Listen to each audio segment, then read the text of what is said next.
से स्वागत है स्मार्ट क्लास के यूट्यूब चैनल पर। देखिए आज का जो चैप्टर है ये है अयोध्या विवाद। बहुत ही इंपॉर्टेंट चैप्टर है क्योंकि इस चैप्टर को शुरू करने से पहले, वीडियो को शूट करने से पहले मैं एक बात आपको कह देता हूँ कि ये किसी भी धर्म पर और किसी भी जाति पर या उसके खिलाफ में नहीं बनाया जा रहा है। ये बस शिक्षा की नीति से तैयार किया गया है, तो इसको आप बस शिक्षा के पर्पज़ से सोचिएगा। इस चैप्टर का कहीं भी या इस वीडियो का कोई ऐसा उद्देश्य नहीं है जिसमें किसी के धर्म को आहत पहुंचाना है। जो सच्ची घटनाएं हैं अयोध्या विवाद को लेके, मैं उसी के बारे में आपको चर्चा करूंगा आपके साथ और उसी की जानकारी मैं आपको दूंगा, क्योंकि ये चैप्टर आपके सिलेबस में है, क्लास 12 के सिलेबस में ये चैप्टर आता है। तो चलिए शुरू करते हैं। शुरुआत इसका होता है बाबरी मस्जिद, ठीक है, और ये डेट होता है, देखिए जब ये शुरू होता है, ये पूरा ये वाक़या शुरू होता है बाबर के द्वारा, जब बाबर 1526 में भारत आता है। 1526 में भारत आने के बाद वो 1528 तक वह अवध के, यानी कि जो उस समय का अवध अभी का जो अयोध्या है वहाँ तक पहुँच जाता है। 1528 से 29 में मीर बाकी, पूरा याद रखिएगा, मीर बाकी जो वहाँ जो सेनापति था, ठीक है, उसने मस्जिद वहाँ बनाया जिस जगह पर आज बाबरी मस्जिद को हटाया गया या उसे किया गया, ध्वस्त किया गया और वहाँ पर मंदिर बनाने का प्रक्रम को आगे बढ़ाया गया। उस जगह पर मीर बाकी ने मस्जिद को बनाया। अब ये जो पूरा घटना था ये अपना तरीका से चल रहा था, क्योंकि उस समय तो अंग्रेज भी नहीं आए थे और लगातार ये जो है पूरा प्रोसेस जो था वो मस्जिद बनाने के बाद जैसा नॉर्मल चलना चाहिए वैसा चल रहा था। विवाद शुरू कब हुआ? विवाद शुरू होता है 1853 में।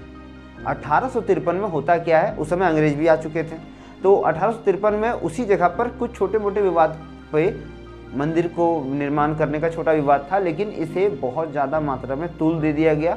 और तूल देने का मुख्य उद्देश्य था कि इससे अंग्रेज अपना फ़ायदा लेना चाहते थे, ठीक है, और इसमें बहुत ज़्यादा मात्रा में हानि हुआ हिंदू और मुस्लिम भाई को। 1853 में ये विवाद पहली बार शुरू हुआ और बहुत ज़्यादा मात्रा में दंगा हुआ। 1859 में 1859 में अंग्रेज ने वहाँ क्या किया, इस विवाद को शांत करने के लिए पूरे उस एरिया को जहाँ बाबरी मस्जिद था उसे पूरा क्या किया, घेराबंदी कर दिया। मतलब क्या कि अंदर जो था बाड़ा लगा दिया गया और बाड़े के अंदर मुस्लिमों को जाने का अधिकार दे दिया गया और बाड़े के बाहर हिंदुओं को। मतलब अगर मुस्लिमों को नमाज़ पढ़ना है तो वो अंदर जाके नमाज़ पढ़ेंगे और हिंदुओं को पूजा करना है तो वो बाहर से करेंगे। अब इस चीज़ को लगभग कुछ ही समय बीता था, लगभग 10-15 साल, और 1885 में रघुवर दास एक वहाँ के पुजारी थे, उन्होंने फैजाबाद के उप जज के सामने यह याचिका दायर की कि उन्हें मंदिर के नाम पर वहाँ पूजा करने का अधिकार दिया जाए या मंदिर बनाने का अधिकार दिया जाए, लेकिन इसे खारिज कर दिया गया क्योंकि वो जानते थे, ठीक है, वहाँ के जो जज थे उनको ये पता था कि इससे क्या होगा, बहुत अधिक मात्रा में तनाव फिर से उत्पन्न हो जाएगा, और इस चीज़ को खारिज कर दिया गया और जैसा था सब कुछ वैसा ही रहने दिया गया। फिर से इसे नॉर्मल धीरे धीरे हो गया, नॉर्मल ये हो ही रहा था। अचानक फिर से 23 दिसंबर 1949 को वहाँ पर कुछ साक्ष्य मिले, मतलब कि कुछ मूर्तियों का संग्रह मिला, कुछ मूर्तियाँ मिली, जिनसे फिर यह विवाद क्या हुआ, अपने जोरों शोरों से आगे बढ़ने लगा। इस विवाद में फिर से एक नया मोड़ आ गया, क्योंकि इस बार तो वहाँ राम जी के मूर्ति के कुछ साक्ष्य मिल गए थे। तो इससे क्या हुआ कि जो हिंदू संगठन था या जो हिंदू वर्ग था वो फिर से वहाँ पर मंदिर बनाने का क्या करने लगा कि अपने आवाज़ को बुलंद करने लगे, वो और ज़्यादा एग्रेसिव हो गए। और उस समय भारत के प्रधानमंत्री जो थे जवाहरलाल नेहरू, उन्होंने यूपी के जो मुख्यमंत्री थे उनका नाम था जेबी पंत। उन्होंने क्या किया, जेबी पंत ने उन्हें आदेश दिया कि आप वहाँ जाके इसको शांत करवाइए, और जेबी पंत ने के नायर जो वहाँ के मजिस्ट्रेट थे उनको आदेश दिया कि इसको आप इस दंगे को शांत कराने का प्रयास करिए, जितना जल्दी हो इसे ख़त्म करिए।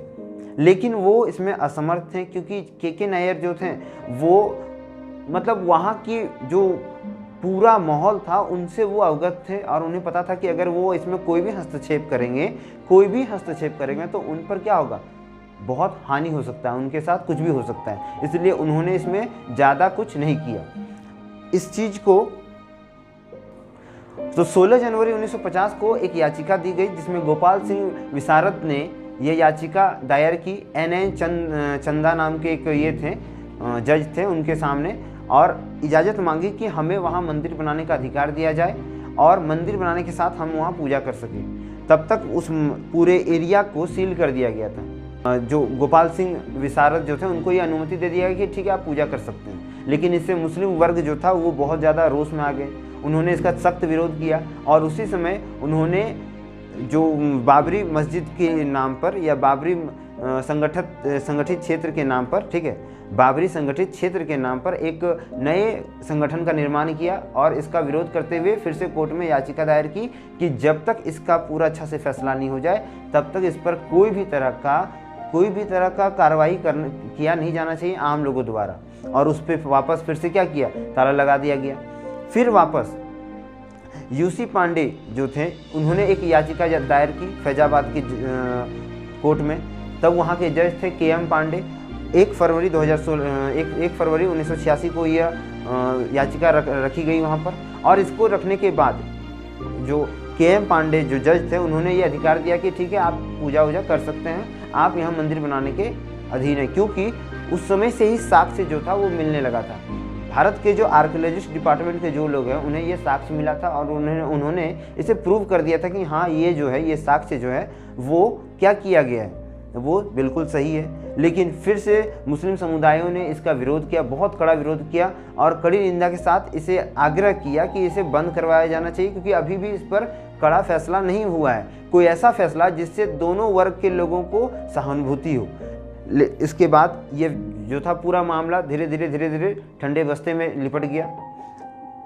अगला जो चैप्टर आता है ये होता है 6 दिसंबर 1992 को। 6 दिसंबर 1992 को होता क्या है, बीजेपी, VHP और शिवसेना ये तीनों ने मिलकर क्या किया, बहुत ही ज़्यादा मात्रा में उत्पात मचाया अयोध्या के उस विवादित क्षेत्र में जहाँ पर बाबरी मस्जिद था। अब इस ज़मीन को, ये ज़मीन जो था ये टोटल 2.77 या फिर 2.77 एकड़ में फैला हुआ था, और इस ज़मीन के विवाद को ख़त्म करने के लिए सरकार लगातार प्रयासरत थी, क्योंकि इतना ज़्यादा मात्रा में नरसंहार हो रहा था, इतना ज़्यादा मात्रा में बेगुनाह मारे जा रहे थे कि इसको ये देश का बहुत ही इम्पोर्टेंट एक फैसला हो गया था। अब जो हिंदू भाई मुस्लिम भाई एक साथ बैठा करते थे, एक साथ हर पर्व मनाया करते थे, एक साथ घूमा करते थे, आज वो हिंदू और मुस्लिम में बढ़ चुके थे, वर्ग में बढ़ चुके थे, युद्ध हो रहा था। आज भी देखिए बहुत जगहों पर हिंदू मुस्लिम बहुत मिल के रहते हैं। मेरी भी बहुत सारे फ्रेंड हैं जो हम लोग यानी कि भाई, छोटे भाई बड़े भाई जैसे हम लोग रहते हैं, और इस चीज़ ने दोनों वर्गों में बहुत बड़ा दरार पैदा कर दिया था और इसका समाधान होना बहुत ज़रूरी था।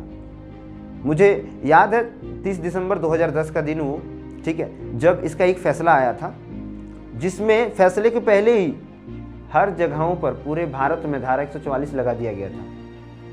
कहीं भी कोई घूम नहीं सकता है, क्योंकि दंगा भड़कने का बहुत ज़्यादा चांस था और चारों तरफ सुनसान हो गया था। बाजार, मार्केट जितना था, हर चीज़, बड़े से बड़े शहर क्या होते, सुनसान हो गए थे। 30 सितंबर 2010 को एक फैसला आता है। इस फैसले के तहत उस ज़मीन को 3 भागों में बांटा गया। पहला भाग जो था वो हिंदू महासभा को दिया गया 1/3 भाग, और 1/3 भाग सुन्नी वक्फाई बोर्ड को दिया गया, और 1/3 भाग जो था वो निर्मोही अखाड़ा को दिया गया। लेकिन इस फैसले से तीनों दल जो थे वो खुश नहीं थे। उन्होंने वापस क्या किया, इस ज़मीन पर वापस उन्होंने कहा कि इस पर फिर से फैसला सुनाया जाना चाहिए। फिर से इस पर क्या किया गया, बहुत सोच विचार किया गया और इसके लिए 5 पीठ का या 5 जजों को नियुक्त किया गया, और इन 5 जजों पर यह दारोमदार था कि इसका सही फैसला लेना है। एक्चुअली वहाँ हुआ क्या था, तो इसके लिए जो 5 जज थे उनके नाम मैं आपको बता देता हूँ।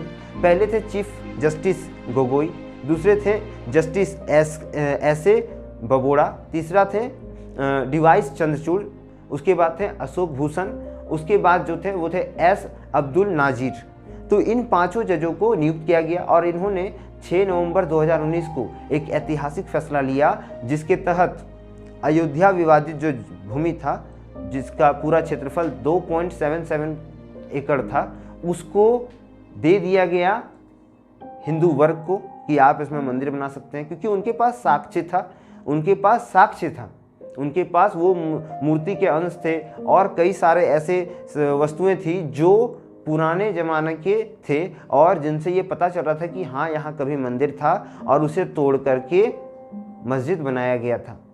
ये साक्ष्य जो केंद्र सरकार ने उसी ज़मीन में जो 2.77 एकड़ का ज़मीन जो था, उस ज़मीन के साथ साथ 67 एकड़ का ज़मीन जो था वो मंदिर के ट्रस्ट के नाम पे दे दिया, मंदिर के ट्रस्ट को दे दिया 67 एकड़ ज़मीन। अब ये पूरा जो मामला था इस पर फैसला तो हो गया, लेकिन इससे बहुत मुस्लिम वर्ग के ऐसे लोग थे जो बहुत खुश थे और बहुत ऐसे लोग थे जो बहुत नाखुश थे। राम विवाद या अयोध्या विवाद जो था ये पूरा हुआ था और इस अयोध्या विवाद से क्या क्या हानियां हुई, कितने लोगों को परेशानियां हुई, कितने लोग इससे प्रभावित हुए थे, मैंने आपको सभी के बारे में बताया। तो देखिए, हम लोग जितने भी हैं, हिंदू मुस्लिम जितने भी भाई हैं, जितने भी धर्म हैं भारत में, उनसे आग्रह है कि इस तरह के विवादों को तूल ना दें। हमारे यूथ, हमारे युवा, चाहे वो मुस्लिम भाई हो या हिंदू भाई हो, हमें लड़ना नहीं है, क्योंकि यदि हम इस तरह का युद्ध करते हैं तो इससे तीसरे को फ़ायदा होता है। एक तीसरा वर्ग भी जो है वो आप कभी उसको युद्ध करते, लड़ाई करते नहीं देखे होंगे। तो इस इन दो वर्गों के बीच जब युद्ध होता है ना तो उनको मज़ा लगता है। तो प्लीज़ आपसे रिक्वेस्ट है कि इस तरह के विवादों को ना बढ़ाएं और कहीं भी ऐसा विवाद होता है तो आराम से बैठ के इसको सलाह मशवरा करके इसको क्या करें, हल करें। आशा करते हैं कि यह वीडियो आपको बहुत अच्छे से समझ में आ गई होगी। तो चैनल को प्लीज़ लाइक करें, शेयर करें और सब्सक्राइब करें। मिलते हैं अगले वीडियो में, तब तक के लिए वंदे मातरम, भारत माता की जय।